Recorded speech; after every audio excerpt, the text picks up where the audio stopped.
शेतकरी मित्रांनो, येथे केळी पिकाची लागवड केली आहे। केळी पिकामध्ये पोगा भरणी न केल्यामुळे नेमकं नुकसान काय होतं याची माहिती मी तुम्हाला या व्हिडिओमधून सांगणार आहे। तर बघा, येथे हा बघा पोगा हा कशा प्रकारे निघाला आहे। पूर्ण हा एडा वाकडा किंवा हा वाकडा तिकडा इथे झालेला आहे। हा सुद्धा बघा, हा सुद्धा पूर्ण वाकडा झालेला आहे। येथे बघू शकता। तर हे प्रत्येक केळीचा जो पोगा निघाला आहे तर हा सरळ नाही न निघता हा पूर्ण असा वाकडा निघाला आहे। तर नेमकं आपला केळी पिकाचा जो पोगा आहे तर हा योग्य प्रकारेची वाढ होण्यासाठी, तो योग्य प्रकारे निघण्यासाठी आपल्याला येथे बनाना पंडित किट जे पाटील बायोटेक कंपनीचे आहेत तर ते आपण येथे उपयोगात आता आणणार आहेत।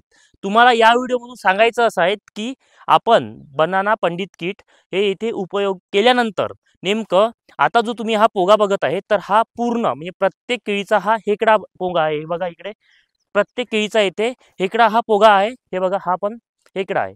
तर आता हा बनाना पंडित किट इथे उपयोग केल्यानंतर कशा प्रकारे सरळ निघतो, कारण भरपूर शेतकरीच्या शेतामध्ये हा प्रॉब्लेम आहेच, पोगा हेकडा निघण्याचा किंवा वाकडा तिकडा निघण्याचा।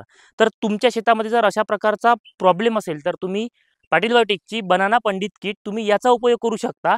या प्लॉटमध्ये आपण आता बनाना पंडित किटचा उपयोग करणार आहेत आणि 1 महिन्यानंतर तुम्हाला याच व्हिडिओमध्ये ही माहिती देऊन की याचा रिझल्ट हा कशा प्रकारे आला याची माहिती तुम्हाला समोरच्या व्हिडिओमध्ये हे देणार आहे। तुम्ही आपल्या व्हिडिओला लाईक करून चॅनलला सबस्क्राईब नक्की करा।